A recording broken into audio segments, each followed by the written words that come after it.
Selamat pagi semuanya, kelas 12 MIPA 1. Hari ini Pagi, Pak. pelajaran matematika umum sesuai kesepakatan kita bahwa di akhir KD kita akan melaksanakan kembali Zoom atau pertemuan meeting entah dengan Zoom entah dengan Google Meet. Kebetulan kita sekarang menggunakan Zoom lagi karena saya mendapat Zoom yang premium jadi kita bisa pakai.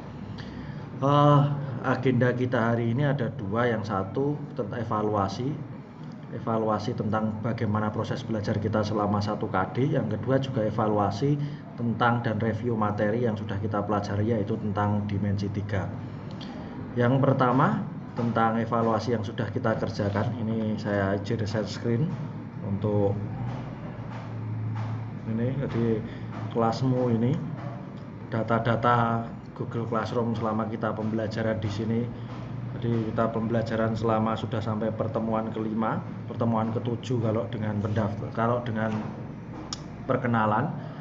Saya juga sempat mengucapkan minta maaf karena hari Jumat kemarin saya punya kepentingan lain yang tidak bisa ditinggalkan, tugas dari sekolah. Jadi kalian saya minta untuk belajar mandiri supaya juga materinya bisa berbarengan dengan kelas yang lain karena kalian satu pertemuan lebih unggul daripada kelas MIPA 2. Itu.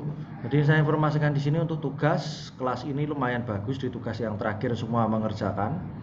Terus untuk di tugas yang kedua semua anak juga sudah mengerjakan. Di tugas pertama ada 3 anak yang tidak mengerjakan dan saya sudah konfirmasi. Yang pertama itu Mas Panjalu, terus Farhan sama Muhammad Hilmi. Itu belum mengerjakan di tugas yang satu. Tapi tugas seterusnya semua sudah mengerjakan, jadi diharap dipertahankan untuk pertemuan berikutnya dan untuk KD berikutnya semua tugas bisa dikerjakan.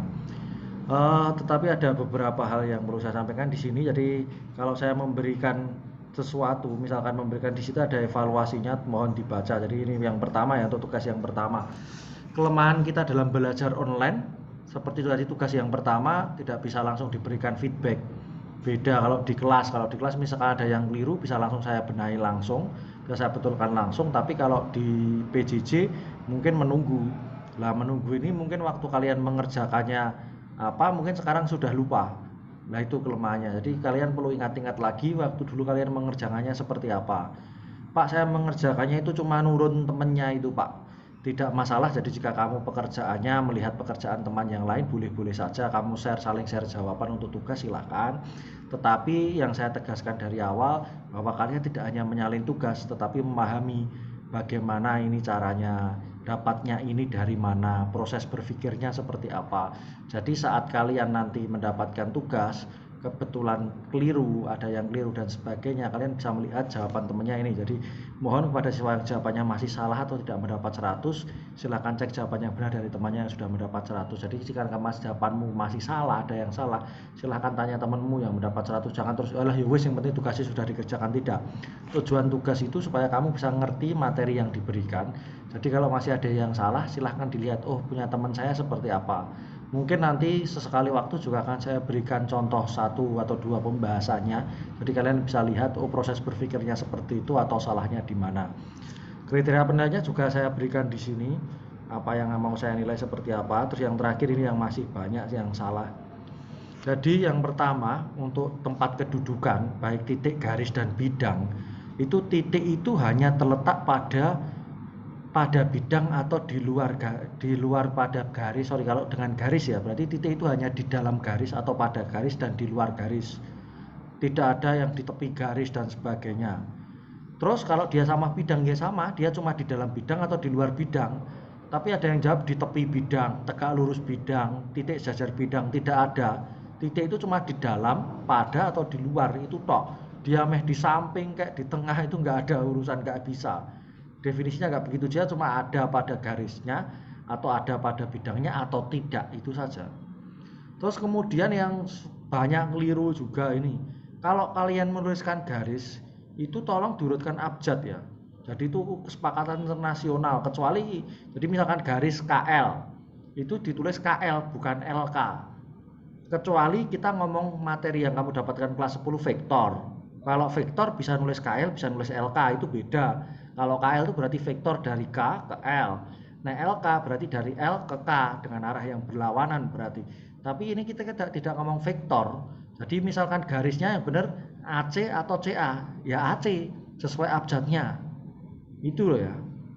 Itu masih banyak yang keliru. Jadi nulisnya nek sing sakarepe dhewe DC, enek ME, enek NM dan sebagainya.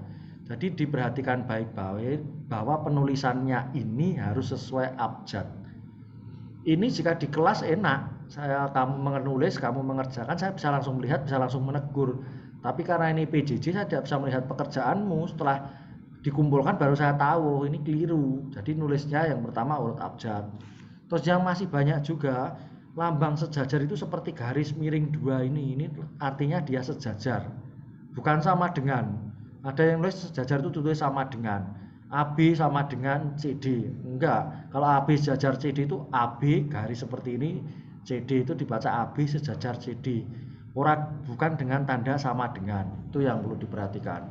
Jadi penulisan ini penting karena kalau kamu nulis itu multitafsir.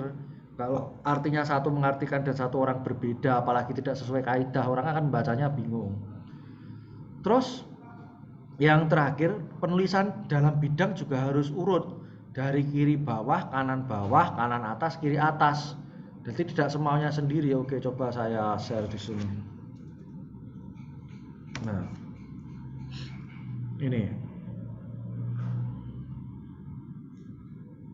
biar mempunyai gambaran yang bagus. Nah, ini boleh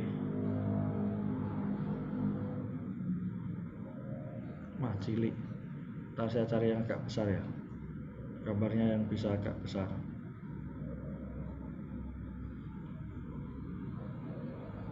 Biar kelihatan kecil juga. Saya tak zoom aja.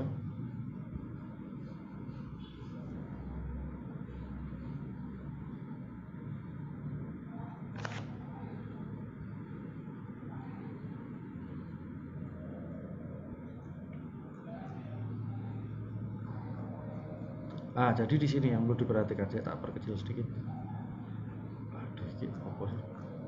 Ini. Jadi penulisannya itu nih bidang, terutama bidang dalam dimensi 3 itu dari sini A, B, C, D, baru naik ke E, F, G, H.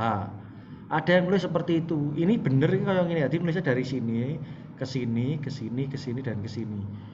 Nah, nulismu nggak seperti ini, mbok bedake misalkan A, B, C, D, E ning kene F, G, H.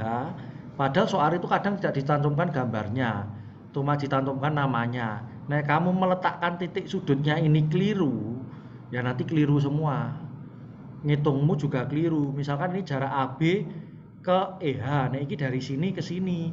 Tapi ini AB mu ning kene AB ke EH itu di sini, AB mu kamu nulis B itu di sini, AB CD berarti AB ke EH itu ini.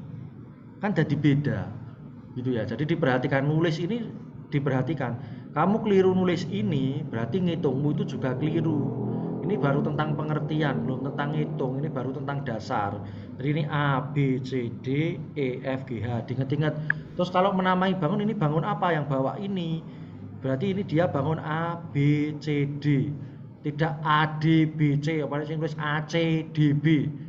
Nah, itu banyak kemarin yang tulis seperti itu. Jadi diurutkan A, B, C, D. Bangunnya itu tidak A, C, B, D. Ora A, D, C, B. Sakarepe dhewe.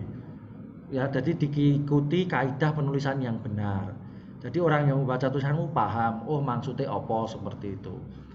Itu untuk tentang yang itu yang pertama, untuk evaluasi dari pembelajaran kita yang pertama, termasuk sedikit tentang materinya. Terus kemudian dalam presensi kalian masih harus dikejar-kejar, masih banyak yang presensinya telat. Jadi setelah 10 menit lebih baru presensi. Untuk yang tugas kedua, semua anak juga sudah mengumpulkan, saya kira bagus.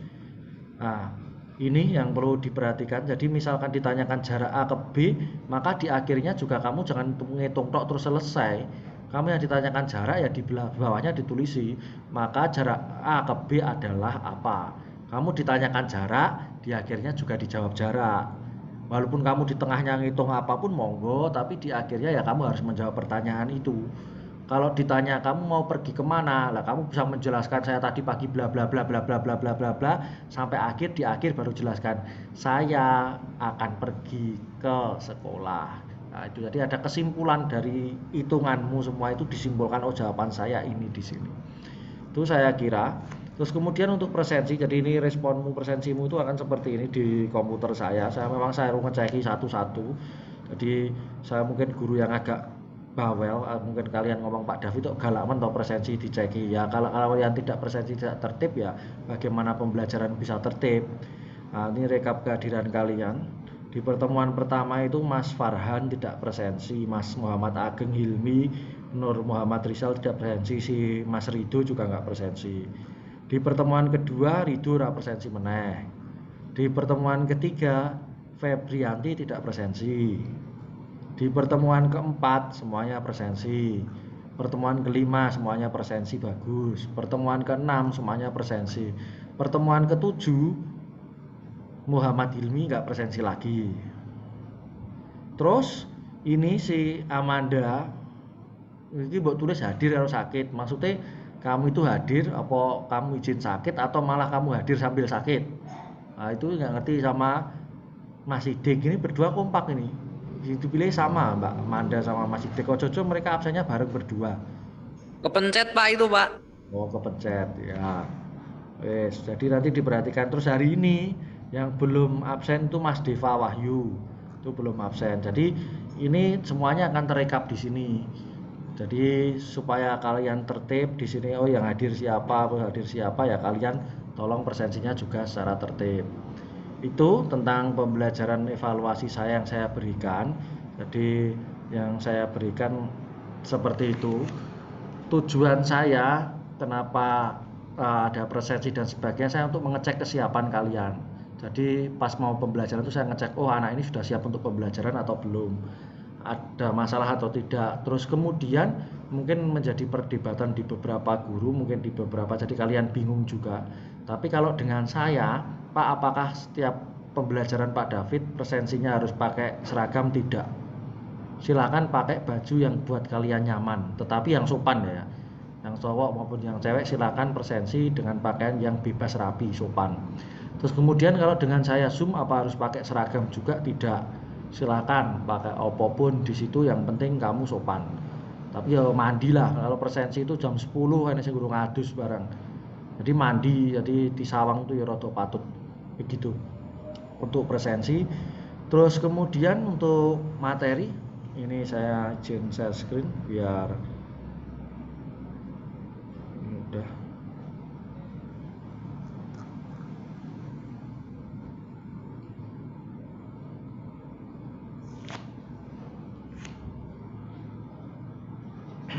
Ya.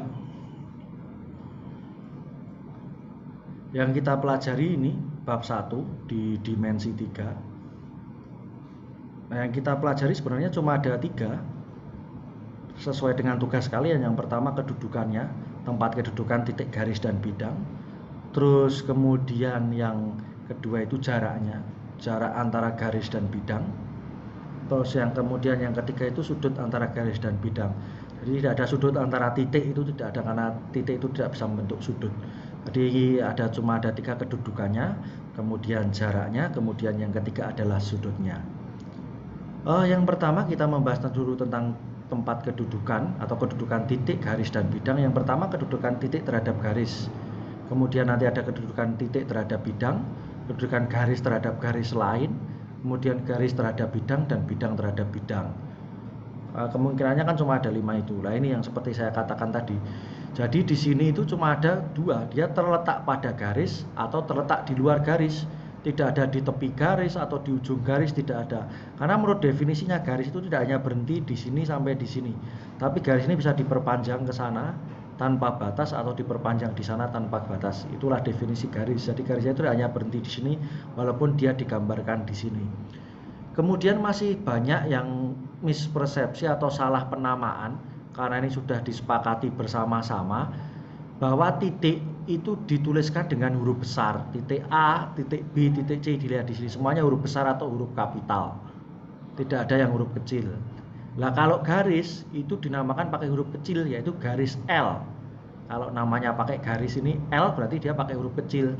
Tapi kalau kalian menyebutkan nama garis itu melalui titik yang dilalui, maka pakai huruf besar karena titik besar. Ini garis AB dengan AB besar. Tapi kalau kamu ngomong garis L, L-nya kecil. Itu kesepakatan internasional di matematika bahwa titik itu disimbolkan pakai huruf kapital atau huruf besar. Sedangkan garis itu pakai huruf kecil, kecuali jika menyebut nama garis itu melalui titik yang dilaluinya, titik AB atau garis L.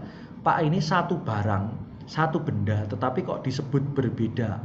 Itu bisa saja, misalkan Mas Dori itu, ada yang manggil Dori, ada yang manggil Vilano, mungkin ada yang manggil Paijo, lah itu satu orang. Ya, jadi satu orang, tapi mungkin nyebutnya berbeda-beda. Sama ini barangnya cuma satu, bendanya cuma satu, ada yang nyebut garis L saja, ada yang nyebut pakai garis AB. Jadi titik terhadap garis itu cuma ada dua kemungkinan, terletak pada garis atau di luar garis. Kemudian contoh soalnya saya kira tidak perlu saya review, cuma untuk pengantar saja. Kemudian titik dengan bidang ya sama, dia terletak pada bidang atau terletak di luar bidang, sudah selesai. Cuma ada dua itu. Bidang itu cuma tidak hanya ini loh ya, jadi tidak hanya terbatas oleh gambar yang seperti jajar ginjang ini, tapi dia ini diperlebar ke sana, diperlebar ke sana, diperlebar ke sana, diperlebar ke sana, seperti garis.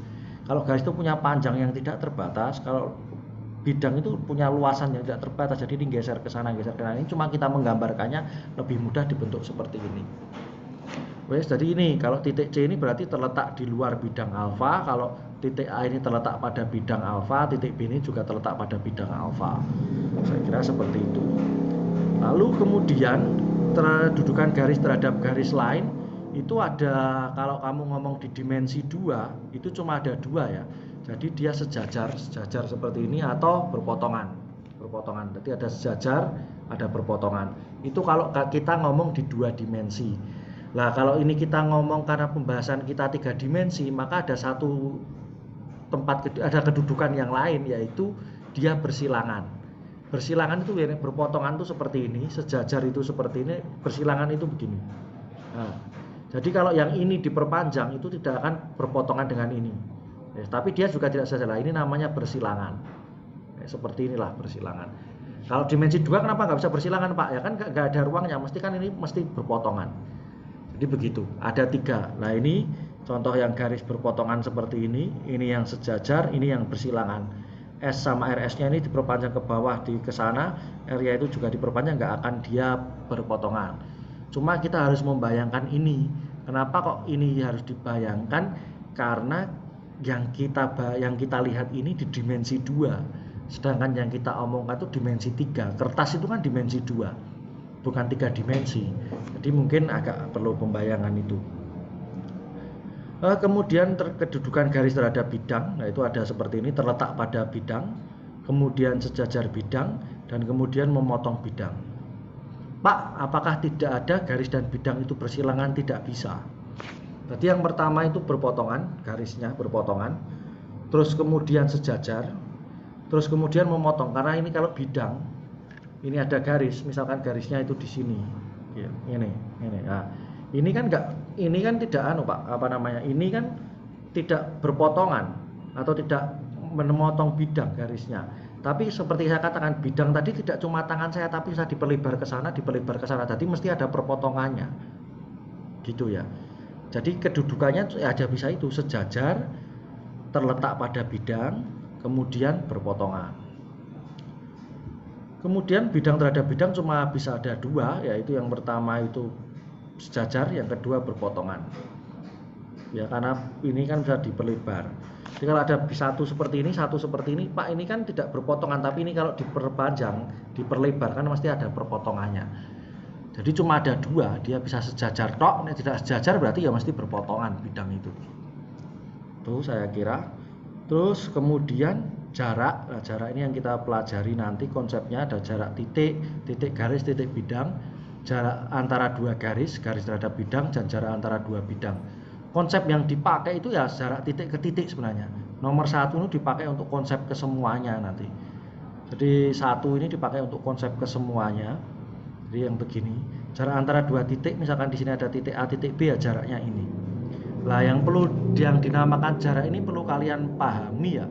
Misalkan jarak Wonogiri ke Solo, saya sering memberikan ilustrasi seperti itu tuh 35 km.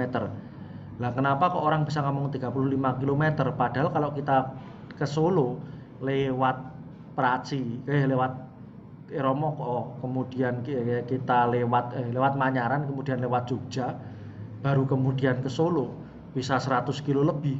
Tapi kenapa kalau orang ditanya jarak ke Solo cuma 35?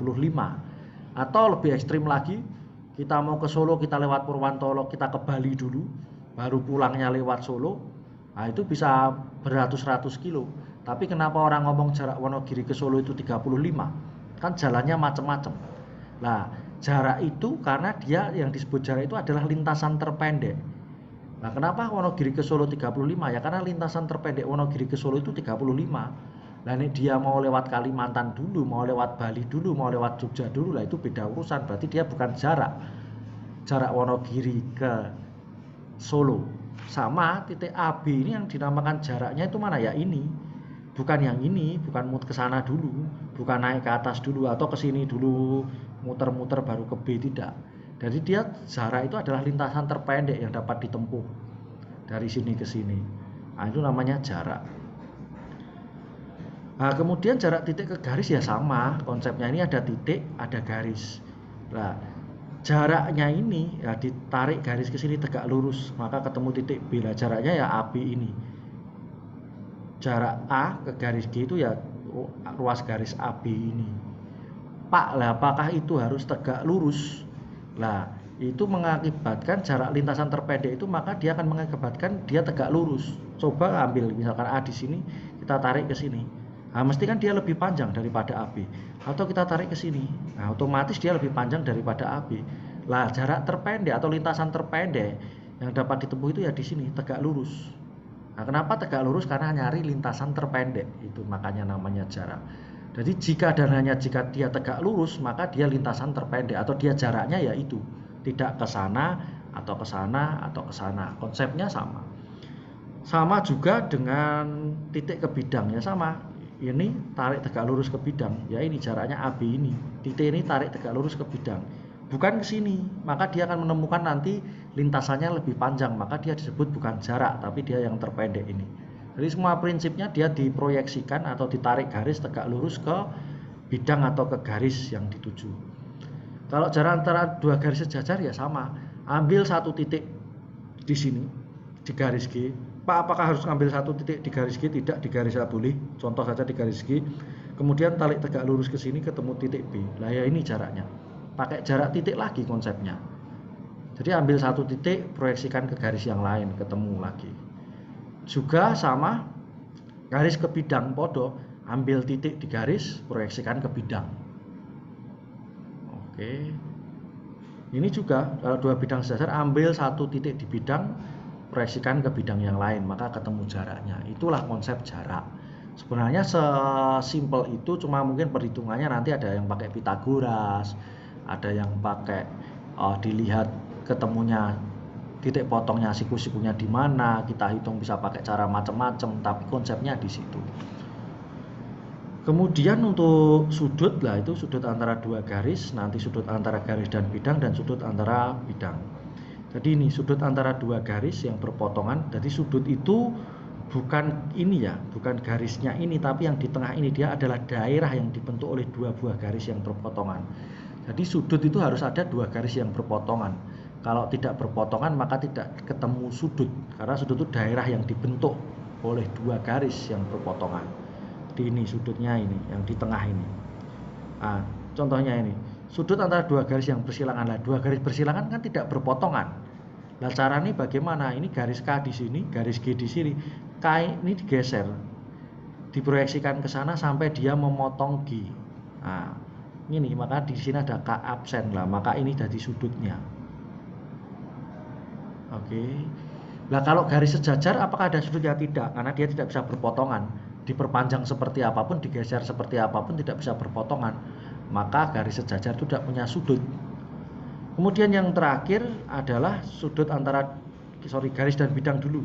Garis dan bidang masih bisa, garis dan bidang. Jadi ini ada garis G, kemudian ada bidang alfa. Ini ada perpotongannya di sini. Nah, berarti sudutnya yang di sini, theta ini sudutnya. Yang terakhir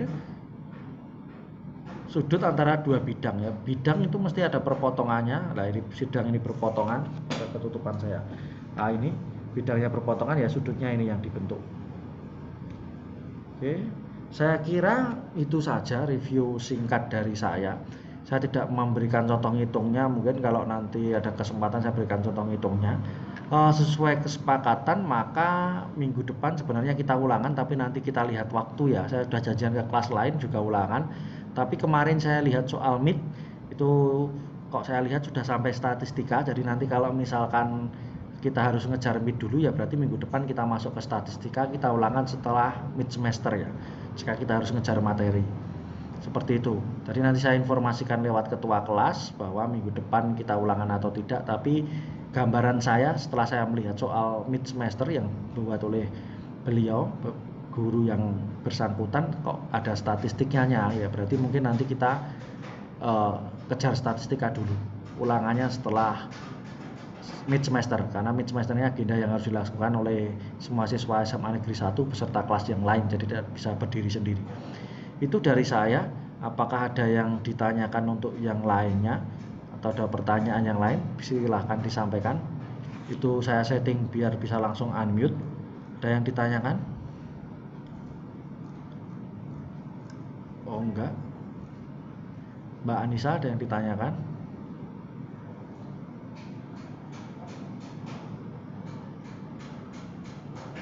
Nah, ada yang ditanyakan atau tidak?